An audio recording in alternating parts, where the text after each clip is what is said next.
Bartolini is professor of international law at Roma University, where he's also the director of the IHL Legal Clinic.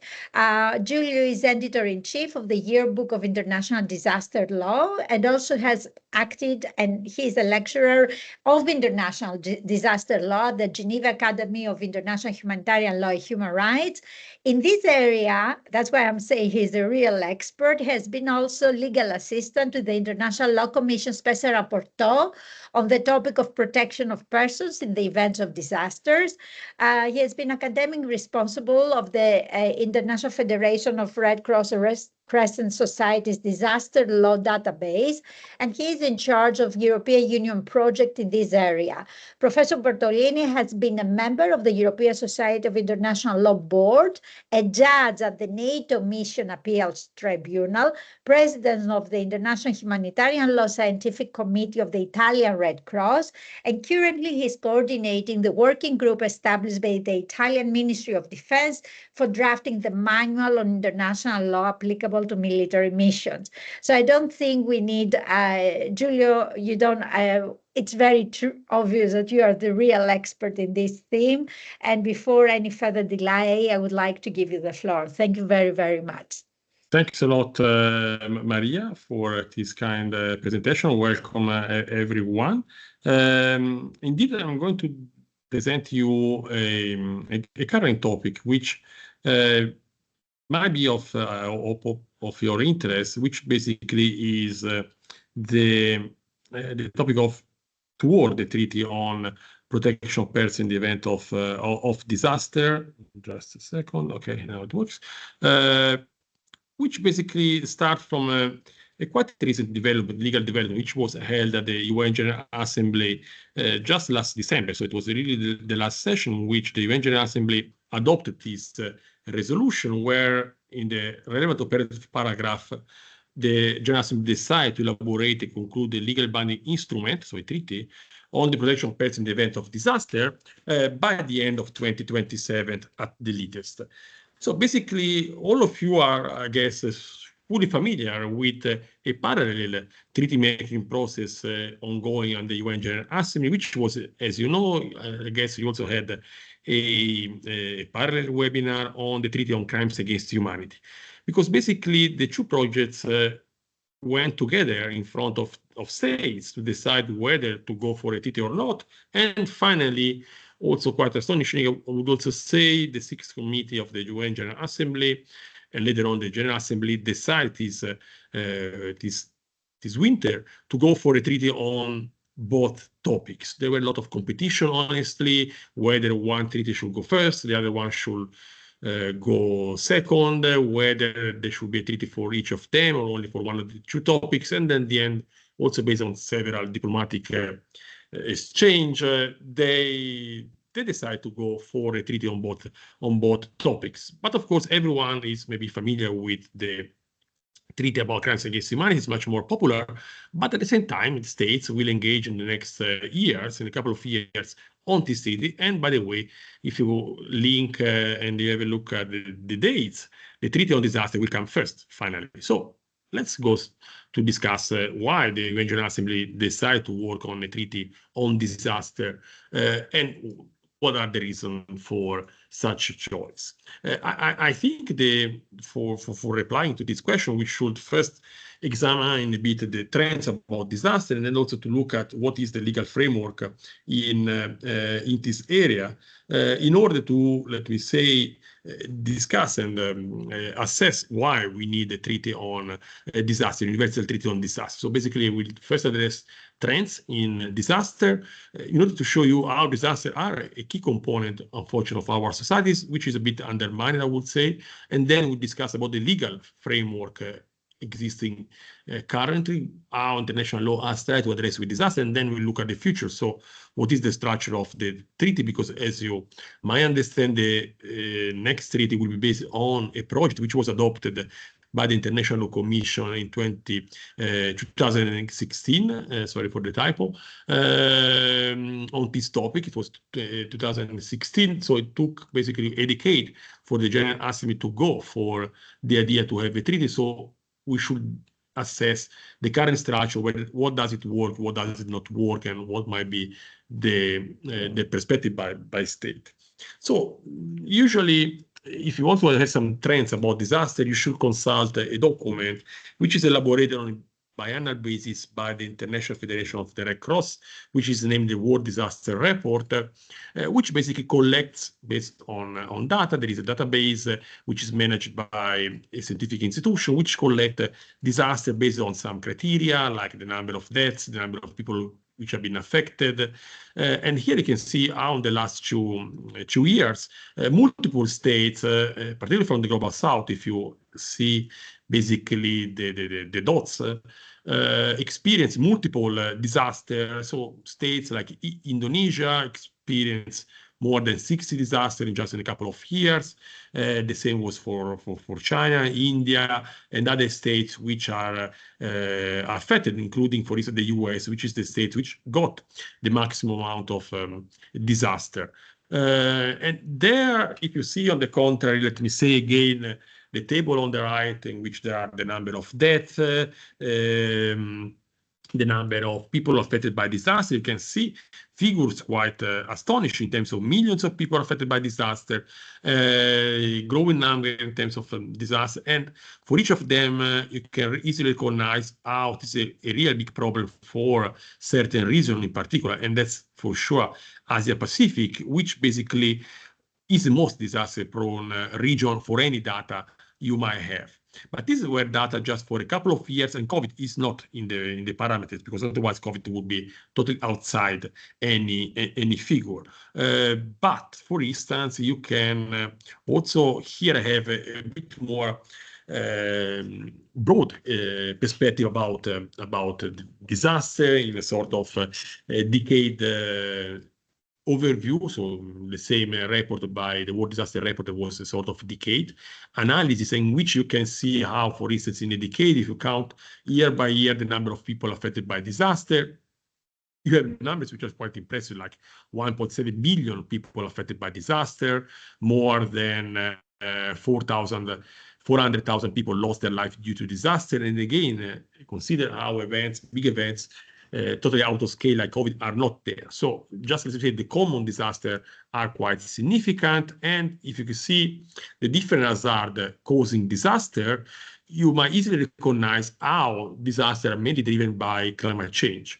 Hazard linked with climate change, which include opposite sides, like massive floods or wildfires, which are the two extreme weather events, as they're named, count for basically 90%, almost 97% of the disaster, both in the decades and the previous 2 years. So it's clear how climate change is affecting data significantly.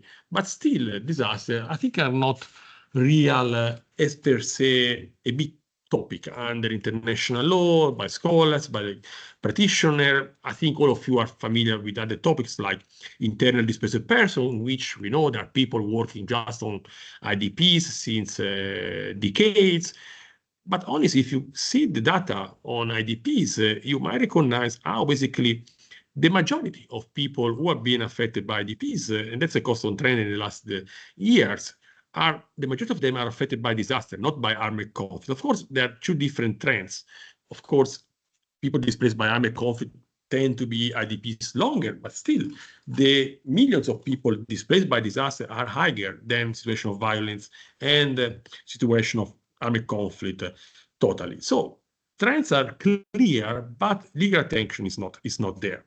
Why? Well, basically because the legal framework was a bit has been a bit underdeveloped. It is a bit strange and also unfortunate. We are discussing now, you can see here, to have a universal treaty on disaster in 2027, but this idea was already in place and was already adopted 1 century ago, once at the time of the League of Nations, based on the proposal coming from the civil society, coming from the Red Cross Recreation movement.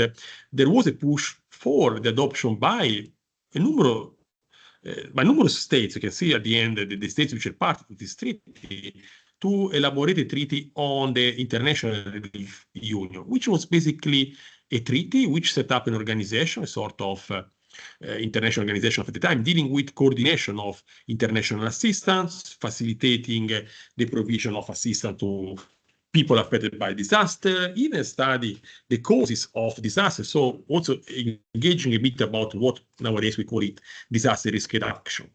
But this treaty, which were formally adopted by numerous states, did not work very well due to a series of political hurdles. It was adopted in 1927, it entered into force in 1932, and the main shortcomings was financial instability. So the International Relief Union was supposed to work based on voluntary contribution by states, but in 1929 we got the Great Depression. No states was going to provide money for the International Relief Union. But if you read the principle, the articles which states adopted at the time, I can guarantee you how the text is almost what we are discussing nowadays. So after 1 century, the basic principles of international law are largely still there. Consent of the affected state, even humanitarian principle, facilitation for relief activities. So basic stuff are there. The fact is that, unfortunately, we failed to have a universal treaty, which, of course, having hit 100 years ago, would have permitted the international legal framework to develop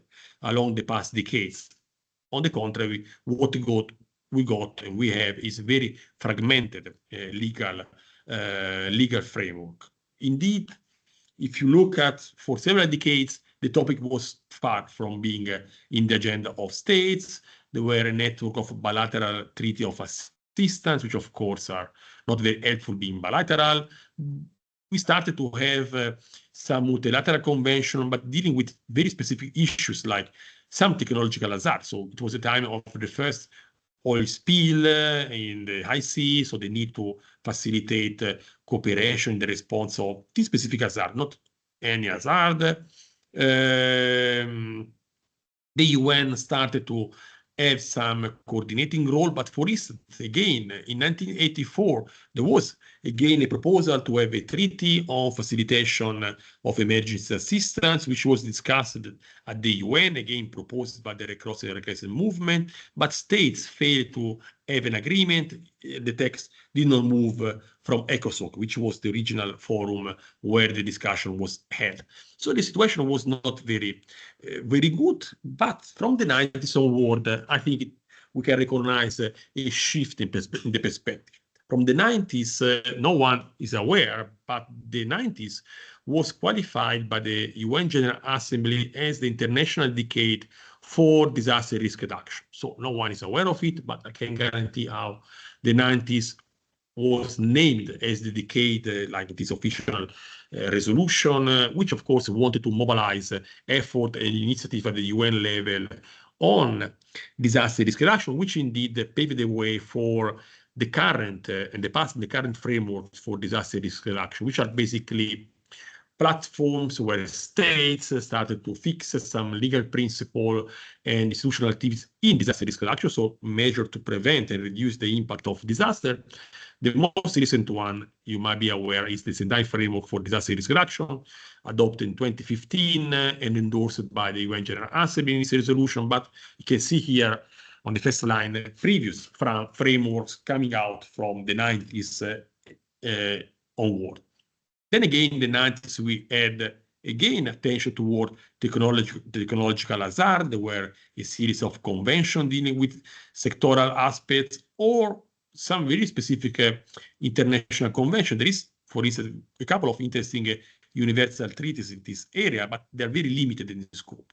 For instance, the International Telecommunication Union, which is the specialized agency of the UN based in Geneva, working on telecommunication issue, which is, of course, very fond for satellite and all the other legal issues dealing with telecommunication, wanted to elaborate a convention, and it elaborated a convention on facilitation for telecommunication activities in case of disaster, because telecommunication activities are the first victim of a disaster, and of course, without communication, you could not have a prompt and efficient relief response. So they set up a diplomatic conference. They have a treaty which has been ratified by around 80 states in the world, but it's very technical and very limited to telecommunication assistance activities. So very sectoral element.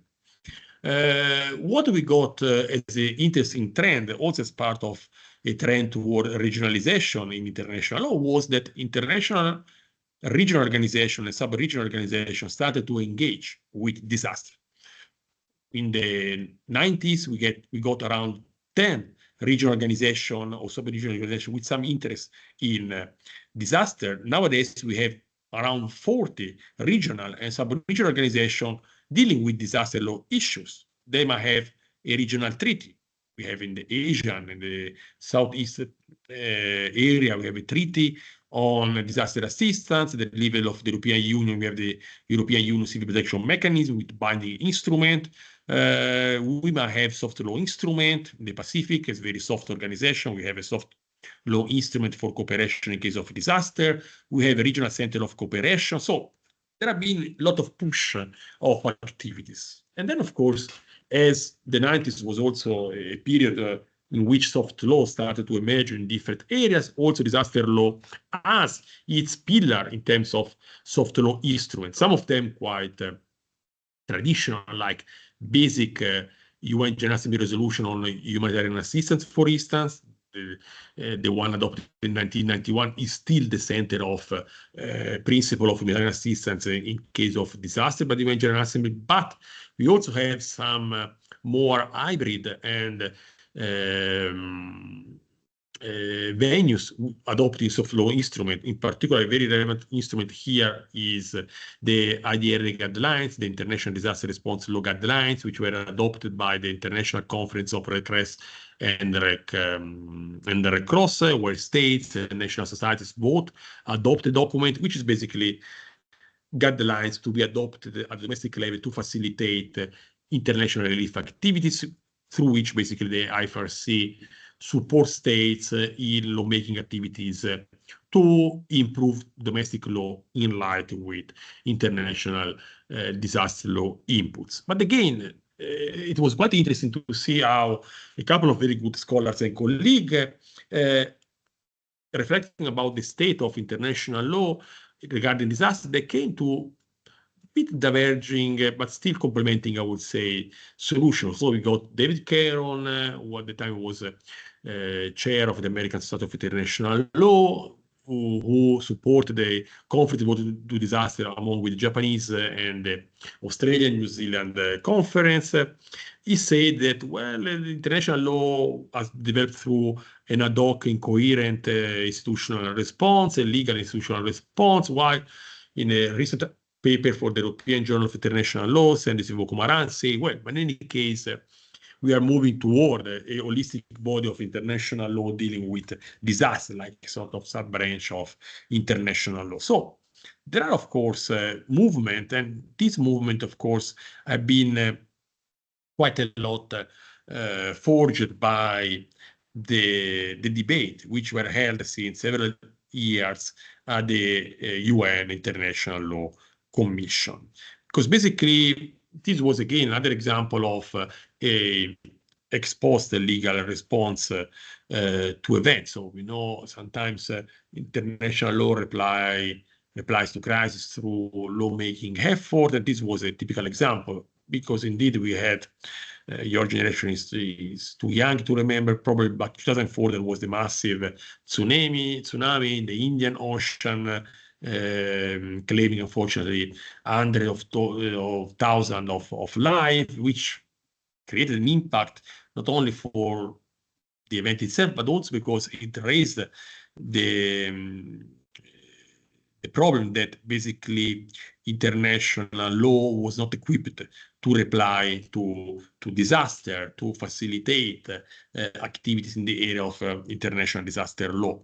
And indeed, after a couple of years, the topic jumped in the agenda of the International Law Commission. This was quite interesting because, you know, the International Commission usually identify topics through its committee, which is named the long-term working group, which try to identify which topics should be adopted by the International Law Commission. And usually the topics came from members of the International Commission. Each of them are eager to become special rapporteurs. So each of them, the day after they join the commission, they propose already 2-3 topics, which of course for them are seminal and should be in the agenda of the National Commission, with the hope they will be the special rapporteur. In this case, it was not the situation. It was on the contrary, the Secretariat of the International Law Commission, so basically the staff of the International Law Commission, the UN Codification Division, maintaining how this was a topic that the International Commission should pick up. And so basically, the ILC Secretariat also already elaborated a memorandum to fix the activities. Then it was decided to put it in the agenda, and a member of the commission was selected as a special rapporteur, and this was the case for Eduardo Valencia Ospina. You might be familiar with him. He was the previous greffier of the International Court of Justice, a decade of services, civil servant for the UN legal division, and a very experienced colleague. I had the pleasure to work for several years as legal assistant to Eduardo Valencia Ospina for this project, so we partly share the burden of the project. So as you know, the project is adopted by the ILC through different steps. So basically, first, each year, the special rapporteur submit a report dealing with some provision that he proposed to the Commission. The Commission itself changed on several occasions the text through the work of the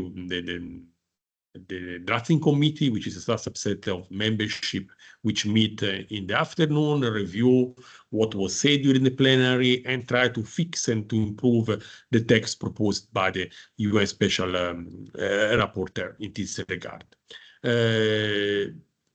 The text is adopted on first reading, and it was adopted in 2014. And then you have a couple of years of pause to think about what has been achieved, to engage in meetings and consultation, to ask for comments by states, of course, but also by international organizations. In this case, it was quite interesting to note how the Secretariat and basically the International Commission asked for comments not only by states, international organizations, but also by two specific entities.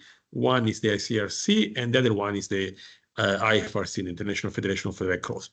It's a bit bizarre because, of course, they have, well, the ICRC has a bit special status. IFRC has a very quite unusual status in international law. It's a bit unclear what is its proper status, but in any case, it was identified as a counterpart of the discussion, and all of them, they'll provide a series of comments.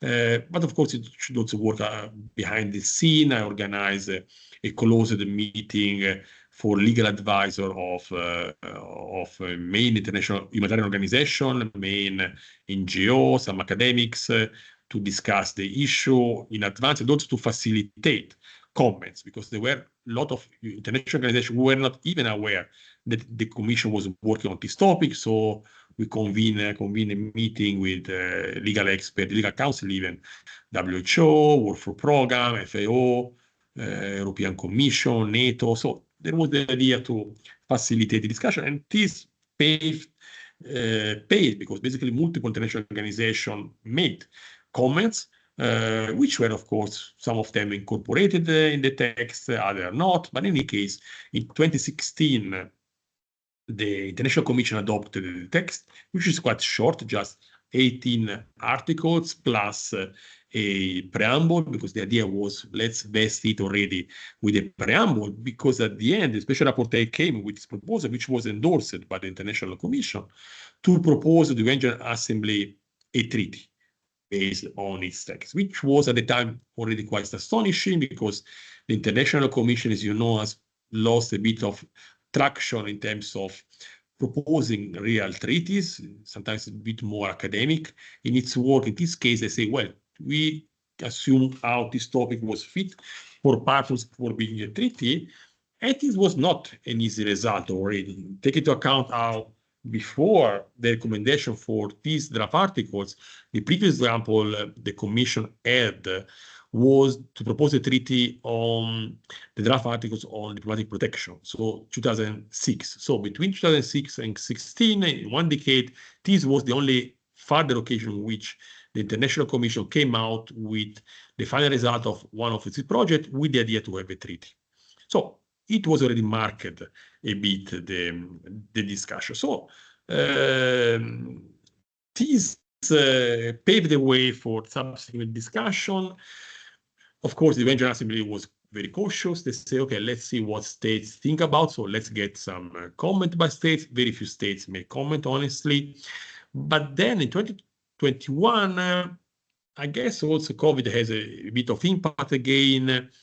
The UN General Assembly decided to move forward. So it decided to fix for 2 years a working group in 2023 and 2024, which basically within the UN General Assembly 6 committee, so among legal advisors in New York, the General Assembly mandated to have this topic in the agenda of the 6 committee for 4 full working days, where with word can we cover all states be able to speak for 4 days each year on it. But finally, we did some side event, we organized a bit of choreography, expert. So at the end, states were quite happy to work. Of course, we made also some preparatory work also with other colleagues, also from the Secretariat, like a preliminary workshop for the legal advisor in New York, in which basically some academics like myself, we briefed them, we say, well,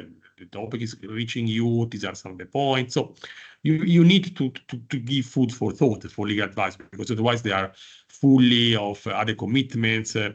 But apparently it worked, because based on a lot of diplomatic work by a core group of states, which supported the idea to have a treaty, including Italy, not by chance, Colombia, Jamaica, Kenya,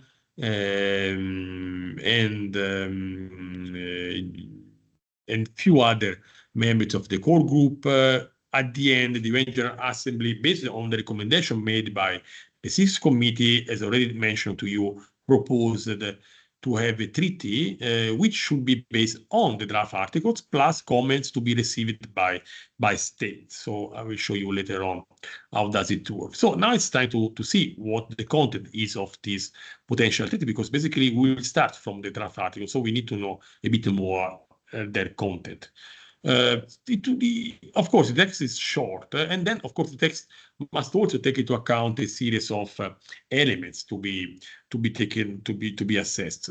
You have different perspectives, different legal rules to be taken into account. We have the role of the affected state, which is of course the sovereign of the territory where the disaster has occurred, which of course means it has a series of prerogatives. There you also have the assisting actors, which might have a very multifaceted character, who might have different interests, different perspectives. Maybe they want to have a swift access to the victims. And then you also have the role of the victims themselves, which of course must be protected by the affected state, but also by the assisting actor, which sometimes will not act properly or with good quality standard. We should take into account several elements. So the draft articles need to find a balance between different perspectives. If you look at the structure, as told you, it's very short, just 18 articles plus the preamble. And honestly, a lot of stuff, a lot of legal issues are in the commentary. So for people not familiar with the International Commission, it would be bizarre, because they say, well, I look at the draft articles and they should contain everything, but that's not the case. For the International Commission, if you write a word in the plain provision, or if you write a word in the commentary, they have the same legal value, because they adopt everything. They adopt the draft articles plus the commentary. But of course, if you would like to have a treaty based on the draft articles, it's a problem if a lot of stuff is in the commentary and not in the plain text, because you need to upgrade a lot of elements, because you really miss a lot of the legal technicalities, which are relegated in the commentary, because the commentary was easier to be adopted. Less members pay attention to the commentary when we drafted them. But then if you want to have a treaty, you need to provide more input, more stuff, because otherwise it's a risk to be just a framework convention, not a very substantial one. So that's something to take into account also once we see the text, which is very short, as I'll show you, even the single provision.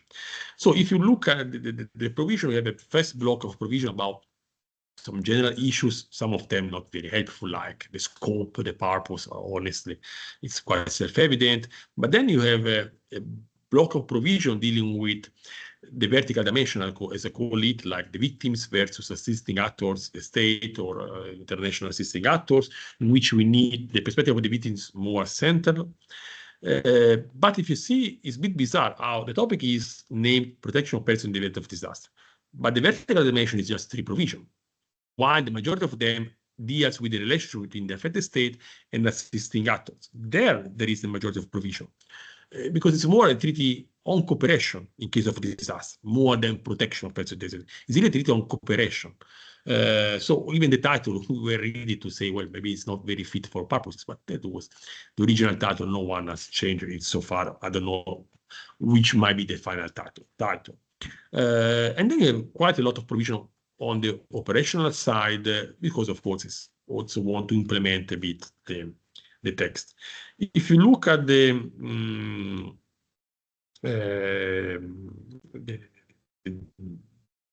starting point, of course, a very basic point is what are disasters covered by the treaty. And here again, here is a definition of disaster provided by the text, which we really need to know behind the scene to better understand the topic, because the notion here is not very different from the one you can find in some instrument, like the International Telecommunication Union Convention on Assistance.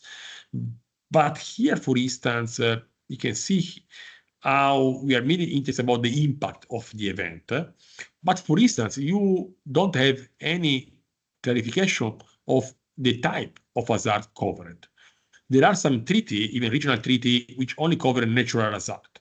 So technological hazard are outside the scope of the application. Here, you can see there is no reference, but in the commentary is written clearly that it covers both natural hazard, like a hurricane or earthquake, or technological hazard, like oil spill, for instance. But this point is in the commentary, it's not in the text. Or, for instance, the fact that an armed conflict is not a disaster, so it's not covered by the text, is something, again, in the commentary, but it's not clear from the text, which people could say, well, you can use the treaty to provide assistance to victims of a disaster, of an armed conflict, because, of course, armed conflict created the widespread loss of life. But that's not the rationale of the treaty. So there are a lot of hidden elements that, if you are familiar with it, you can understand. Otherwise, the plain text might risk to be a bit risky for interpretation. Again, also, there is the issue of what is the relation with the IHL. The idea here is that if there are some provision more specific under IHL, they will take precedence, like, for instance, humanitarian assistance to be provided in states where an armed conflict is present. Sometimes IHL provides a bit more technical provision to be used, particularly in some scenario like occupied territories. That's a typical example. But again, the relationship with IHL is something still quite discussed. The vertical dimension, so the focus on the victims of a disaster, is short. And usually the provisions are just a reminder of what international law provides. Article 5 means that persons affected by disaster are entitled to respect and protection of their human rights in accordance with international law. There is no list of relevant human rights. The problem of the list approach, which was proposed, was, well, maybe it could not be, it might risk being limited in scope. So the idea was to reverse the onus of the interpretation of human rights provision in light of a disaster to human rights law, to the practice of human rights bodies, which is growing in this area. But again, maybe a bit more extensive text would be helpful. What is a novelty are humanitarian principles. Humanitarian principles for relief activities are, as I told you, mainly expressed in this seminal 1991 UN General Assembly resolution on humanitarian assistance, but they are not in treaties in international law. Here, if you have a treaty, it will be basically the first time in which we have a proper analysis and mention of humanitarian principle in case of assistance in a binding text. But again, also the text should need some refinements, but good interesting provision. A very interesting provision is disaster risk reduction. The treaty or the draft articles aims to cover the full disaster cycle. That's written in the commentary, which means that, of course, honestly, it mainly focuses on relief activities, but finally, it also includes a provision on disaster risk reduction. And the text is quite sharp. It says that each state shall reduce the risk of disaster, adopting a series of measures and then aim to prevent, mitigate, and prepare for disaster. So that's an interesting point, because as told you so far at the universal level, we have addressed the disaster risk reduction only through a non-binding approach. All the UN frameworks are non-binding. Here you might have a treaty where states are requested to adopt measure in the area of disaster risk reduction, of course, due diligence, whatever, but still it's a treaty provision. And indeed, multiple states were not happy to have it. They say, no, that's progressive development, they should not be in the final text, we should drop it out. I don't think it could be out, because now disaster risk reduction is everywhere, but I can guarantee you how there was, and there are still a lot of reluctance by states to have it as a treaty provision.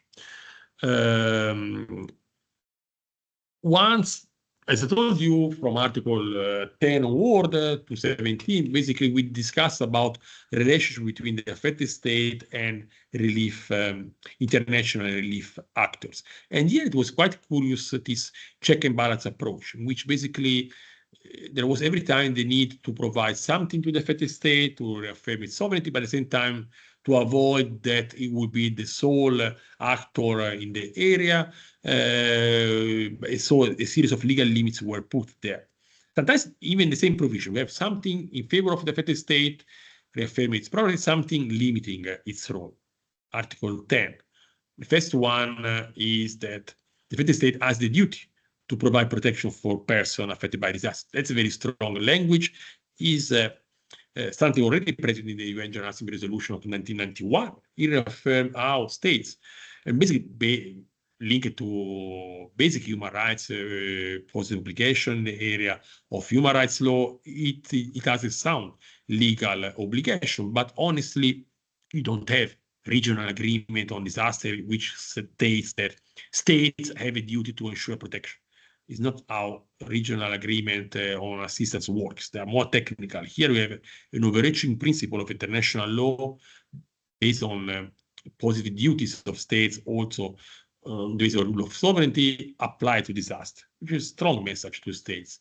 At the same time, in the same provision, you reassure them how they are the master of relief operation in their territory, because they are the primary role for the direction, control, coordination of relief assistance. So you can see every time there was a sort of balanced approach.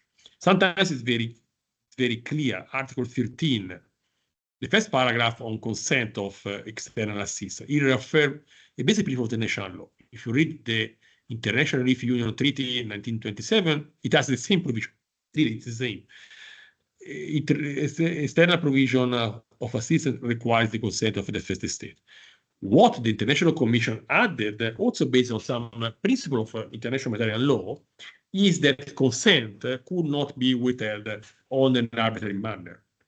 That was an addition, which was also in IHL, is something that you read in the commentary to the Geneva, to the additional protocols, but it's not in the additional protocol themselves. So something which was around, and it was put also here. And again, I can guarantee you how this provision went under attack by multiple states, which claim that this second part should be out. It should have been out of the draft articles, and now, of course, they will even attack it in case of a treaty, because they don't want these elements, because, of course, it put pressure on the affected state. And there are other interesting provisions, like the duty to seek external assistance, which is quite proactive, and so far and so on. Then, of course, we move also to other bit more operational provision, which could be interesting, like again, to reaffirm how states can put condition of assistance. So apart from giving green light, they can request assisting actor to fulfill some criteria, for instance, in the area of quality of assistance, in order to avoid that assistance provided is not fit for purposes. That's very technical, but it's also quite progressive provision, I can guarantee you. What, on the contrary, totally dislike is Article 15. Article 15, which speak about facilitation on external assistance, is very broad and too vague provision, because basically it simply requests states to facilitate at the domestic level a series of recurring technical legal programs. The reason why the provision is drafted as such is basically in light of what is the working method of the International Law Commission. If you need to adopt, originally the ILC Secretariat Memorandum had for each of these topics, work permit, freedom of movement, privileges, immunities, visa, a single provision. So the idea was for each of the topic have a single provision to stick states on clear facilitation, like what we have for status of force agreement and UN peacekeeping operation, in which we have a very detailed list of facilitation to be provided to external actors. If you want to adopt 10 provision about facilitation, it means that the text would have been further postponed in its adoption, which didn't work very well for the end of the membership of the special rapporteur. So the idea was to go for a bit more flexible approach. But this is a risky provision because it does not provide technical solution, just referring to states. And we already know from what's the experience of the FRC with its own IDR guidelines for facilitation of external assistance, how states are very reluctant and slow in changing the domestic framework to make it more friendly to international assistance. So that's a risky provision from my understanding. There are other interesting provisions to be mentioned, some of them like the one on external assistance. I can guarantee you how it provides very interesting mix of approaches, remembering how everyone can terminate international assistance, but fixing a series of procedural requirements in order to avoid a risk that the stop of international assistance might bring to a brutal end of provision of assistance to the victims. So these elements are very interesting from a technical perspective. So what will be the next step? And that's the final slide. So you can see here how the text is there. And that's basically the text. So it has its pros, its cons, but that's the text, which will be the starting point. But of course, it will not be the ending point, because now, once the states will open in the conference, they can do whatever they want about the text. They can throw it, they can start from scratch. And that might be a risky because, of course, not a lot of people are very familiar. We already experienced at the time of the National Commission very strange proposal coming from members who said, well, the provision should read this one. And then we try to explain them how the suggestion was against 20 elements of practice in international law and disaster, because people are not familiar with the topic. So that's a really risky element, because there are not very lot of legal experts in the capitals or in New York on that. But in any case, the international community, the UN General Assembly said we should start to work on the topic, and it fixed a very strict deadline. So basically, states are invited by the end of this year to submit proposal on the draft article. So the idea is to collect potential amendments now in order to have next fall, April next year, a more consolidated text. So a text in which we include, as we had, for instance, for the BBNJ or for other, something from the original proposal plus a series of addition in bold character with alternative solution. And of course, it will be very complex to navigate and to guide states to make the right amendments and not to destroy the project or to make very strange amendments, which will be complex because it will be a bit out of scope sometimes. And then the point would be that the consolidated text will be put to the analysis of the real diplomatic conference, which will be held in 2027.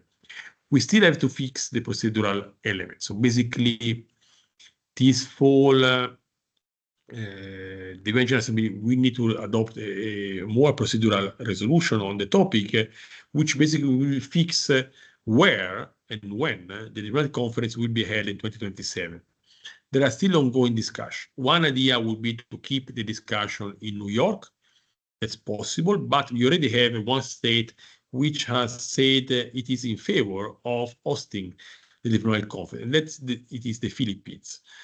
So it would be a bit bizarre, honestly, to have a state which say will pay for the diplomatic conference, and then having the convention, the negotiation in New York. I guess now that there is a state, maybe there might be eventually one session in New York and the final session in Manila, or eventually everything in Manila, unless other states will jump and they will say we can share the burden. So maybe the first session in one state, maybe in the global north, and the other one in Manila. But that's still to be said. What is quite clear is that in 2027, the diplomatic conference will open. States will start to decide what is there, and they will be the master of the treaty. No one could say to state that this provision doesn't work if it passed the voting quorum of the diplomatic conference. It will be in the text. Of course, it implies how in the next years there should be enough diplomatic effort to make a treaty, the text of the treaty, a helpful instrument, because otherwise the risk would be that after 1 century from the International Union, we adopt a further treaty at the universal level, which would not work for a series of shortcomings that we are already able to identify, which might be the potential shortcomings. So that's all from my side. Giulio, thank you very, very much. That was such a rich presentation about an issue that most of us are not aware, and you are really the person to address that. I can see we have some comments and questions in the chat. Yeah, I see also them. So Catriona has 2 questions. If it's okay, can I propose to start from her second question, which was, why are humanitarian principles more relevant than respect for and protection of human rights? And here, if I may, I would like to add my question, which is related. Yes. My understanding is that the draft articles and the way they were formulated, it was a kind of a synthesis between human rights law and humanitarian law. And you mentioned in several articles the language of IHL, especially for humanitarian assistance, facilitating or not arbitrarily withdrawing. So I was, yeah, that goes back to, I think it's related to Catriona about this fine balance that the draft articles was trying to achieve, if you would like to comment about that. Yeah, no. So basically, the question. So the first question by the participant was maybe why humanitarian principle relevant or even more relevant. They are not more relevant because they are basically both of them are significant in this regard. What I would suggest you is to pay attention on the fact that for the first time you might have a treaty where humanitarian principles are spelled out in a binding text, because you have dozens of treaties where there are references to human rights, so that's for sure that human rights should be in the text. There was no discussion that would be out. While, on the contrary, to have a treaty which clarify what are the humanitarian principles would be quite a novelty in international law, because I was mentioning with you the main point of reference is still the 1991 UN General Assembly resolution. But again, not all the legal principles mentioned in this text work properly. Like there have been a lot of discussion. What does the principle of neutrality means in the context of disaster, where there are no warring parties? So time to time, it was quite clear that at the time of drafting the text, some ideas, concepts were translated and transported by international humanitarian law to disaster area, but there should be probably a bit more of reflection to the need to adapt them for the need of the into the scenario of disaster.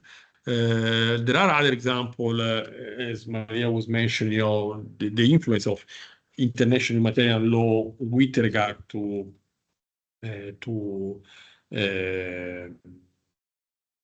the project itself. There are some other examples that we can identify. The most typical example was provided by Article 13.2 on consent, particular paragraph 2, the point that the consent shall not be withheld on an arbitrary manner. That's a clear IHL concept, because basically, honestly, we can figure out few cases in which we got disaster, and after that we got states not very happy to provide assistance and to accept external assistance. But we still have few cases. One was Cyclone Nargis, 2008 in Myanmar, where the military junta did not want to accept any international relief assistance, even if it was clear that the situation was outside the capacity of the local state to cope with the disaster. And again, it was picked up by the International Commission. If you read the commentary, it's interesting to note how, for instance, the commentary also make reference to identify what this concept means to a soft law document which was endorsed by OCHA, which were the Oxford guidelines on humanitarian assistance in case of armed conflict, the document which was commissioned by OCHA to Oxford University, led by Dapakande, and which is named. And it is interesting to note how the Oxford guidance used on the content of article to reinforce its own idea that on that. And the point was not probably by chance, but basically because we were discussing at the same time. So I was in the team of experts consulted for the OCHA guidelines, and of course we use the OCHA guidelines once out to reinforce the idea in the commentary of the International Commission de la Farce. So there was a lot of cross-fertilization. Yes, last year we had Manu to talk about the guidelines in this regard. That's why Manu was with Abakand, the other person in charge. And you and the others I knew. So the language exactly was very similar. There is a question by Jorge who asks a fundamental, I think, issue, which is this state sovereignty and protection of victims. A fundamental issue that we have it all over. You already mentioned the cyclone in Myanmar during the junta that did not allow. And then there was lots of discussion about R2P. You know, the concept of R2P, whether it should go beyond the war crimes language and expand. And I was wondering whether you would like to address that. Sure. Yeah. Yeah, no. So basically, of course, Jorge pinpoint to a critical element. So how is it possible to have in the same text two elements, two principles, two perspectives, basically, which apply to conflict? But that's the law of international law, to find a solution. So international law, which is made by states, by the way. So sometimes that's something that people tend to forget. It's not made by scholars. International, it's made by states. In which basically states need to find themselves a balance, need to identify what could be the balance. Of course, there will be some states pushing a bit more for a human rights perspective to be on board, other states much more focused on sovereignty, and the complex task for any lawmaking process to find the right balance, which will not be in one direction or in the other. The text has tried, honestly, I would say, to balance the two elements, and there are also some interesting points, a bit more proactive for the humanitarian side. They're a bit hidden, I would say. They're not perceived like they're not strong, or they are not in terms of so evident, but they're still there. There are multiple elements in which there were progressive choice made to favor a more proactive element, even on technical elements, like termination of assistance. So you restate that termination of assistance, as I told you, is a prerogative of any actor. you could not impose people to continue to provide assistance, but then you create procedural mechanism of consultation whose purpose is really to facilitate a proper handover of responsibility. So it takes time to hand over a mission to avoid situation in which, for instance, humanitarian action were stopped. That's mainly for armed conflict, and then external actions were expelled the day after. That's not a good process. The draft articles try to mitigate such challenges. And if I can go back to Catriana's first question, because clearly from now on there is a process. You even put something on the final slide, back to zero draft, with a question mark. And so the question is about the civil society, how the civil society can be more active about that. And indeed. So basically, that's a very good point, a very good question that every time also puzzles me, because honestly, I must say civil society is absent from the discussion, but not because the discussion was held in closed meetings, was hidden because basically this is not really, again, a legal point in the agenda of multiple civil society organizations. Honestly, it is only the IFRC, the International Federation of Red Cross and Red Crescent Society, which has paid attention, effort to discuss the project at its early stage, to push for a treaty, to engage with the core group of states, suggest. But honestly, if I were in New York, because I was in New York for the working group, I went to sit in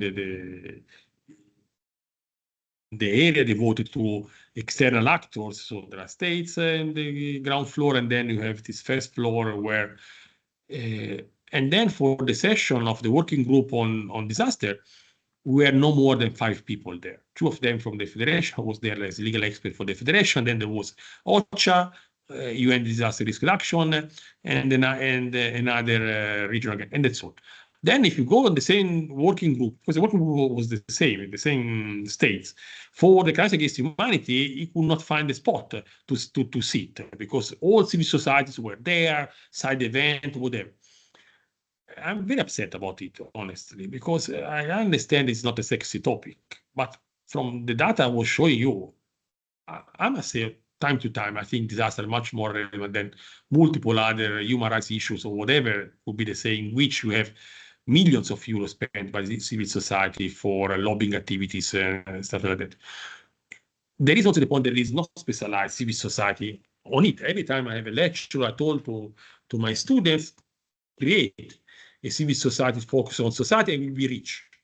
Because basically, I guess that's an area which can easily attract money, fundraising, but there is no special civil society on it, because that's something which does not look like very prominent. And that's a gap, honestly. So we are trying also with the FRC to engage with the dialogue, also to facilitate states to elaborate the right amendments, because the big problem for me will be that by the end of this year, amendments can come from zero, from the capitals, without any knowledge of the topic, which might be risky, because you risk to introduce something which might jeopardize the effectiveness. And if you don't have a civil society role supporting states, explaining them what is their side event, it's a complex. But there are no. That's a major shortcoming from my perspective.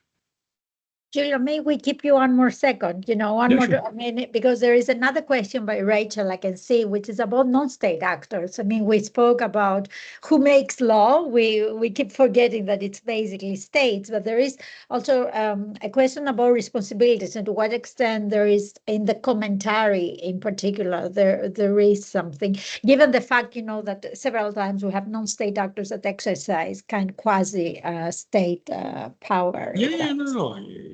Indeed, that's also a point that I would suggest the project should focus a bit more, because of course they are named. If you go to Article 3, use of terms, they refer to assisting actors, including not only states and international organizations, but also the FRC, which is named by specific, but also there is a name reference even to other entities, which also, if you read in the comment, even include companies, because sometimes even companies have a role, even a pro bono role in activities, and of course, NGO could play a role. In this regard, maybe it would be interesting to explore what could be the role. And indeed, with the current point of the discussion would be to see, also based on what are the provisions in other treaties, to fix what might be the role of civil or non-state actors, NGOs, like humanitarian providers in the treaty. Because, as you know, for instance, for the Mine Convention Treaty, you have a specific provision in which states are encouraged to take advantage of civil society for and non-state actors for the mine clearance, for instance, or for other activities. There are no similar provisions in the treaty, which of course undermine a bit the scope. We still keep the treaty a bit more on an interstate perspective. On the contrary, I think there is a major room for improvement to explain the role of non-state actors in the functioning of the treaty, like states should rely on non-state actors for carrying out a series of activities, which of course can empower them. There will be, of course, the national Red Cross and Red Crescent societies, but it's not the case just among themselves. So I see a lot of room for amendments, but again, the problem is that amendments will be proposed only by states, because that's the way in which the resolution has been drafted. There is not, for instance, role for the FRC to submit formally amendments, while it was admitted for submitting observation on the draft articles, now is not anymore able to autonomously provide information. So you can see here a need for improvement to make the text a bit more comprehensive. Again, the main problem is that the text is short in content. Was short in content because the ILC is fully by project, so there was the need to close the project at a certain point. But of course, it militated against a very comprehensive text, which should not be the case. And I see also the point by Catriona. Yes, for sure, get in contact with me, because I think we really need an active civil society on this point. You can find my email address easily on the website, or by Maria. Yes, with pleasure. I just wanted your consent in this regard. And just a final point in order to conclude, because we have two parallel projects. We had the UN General Assembly resolution speaking about these two draft treaties. And you mentioned, the side event where everybody was there for the crimes against humanity, and the other one where clearly there was not enough interest. I don't want to put it like that. When you were in New York, what is the danger of putting together these two projects? Do you think there is a danger, or there is a momentum that can give further push for fulfillment? Well, basically, it was largely by chance, because the International Commission came on two projects quite close, which were a bit more tangible and concrete as potential output. So this facilitated the idea. And then at a certain point, it was very diplomatic issue. There were for sure some states pushing for one treaty. There were other states pushing for another topic. Few of them pushing for both. Multiple of them pushing for none. So at a certain point, there was a need to find a consensus, because the General Assembly could not work except by consensus. And so this was an advantage, because, of course, there were states who wanted one of the two treaties, which might also support the other, because you need to have them. So, of course, now it will be a bit of a headache for the legal advisor in New York, because, as mentioned, there will be dedicated working groups for the two projects going parallel, for amendments for one, amendments for the other, different section, additional work. But I would say they were very happy. So my impression of being in New York was they were very happy to be active. None of them has been engaged in a big treaty except for the BBNJ. So to have more treaty to negotiate is still something. And the role of the agency, the role of actors behind the scene is something which should not be undermined, because people pushing even legal advisor for a bit more proactive, because they could be proactive at the end.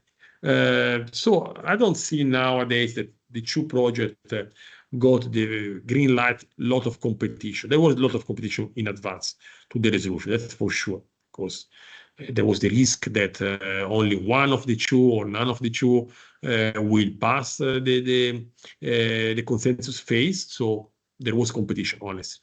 Now, I guess the situation is a bit easier, and finally, the way in which has been drafted, it will put disaster first to the track of crimes against humanity in terms of the real diplomatic conference, which of course probably was also a choice made in order to start with a less politicized topic with a more technical one.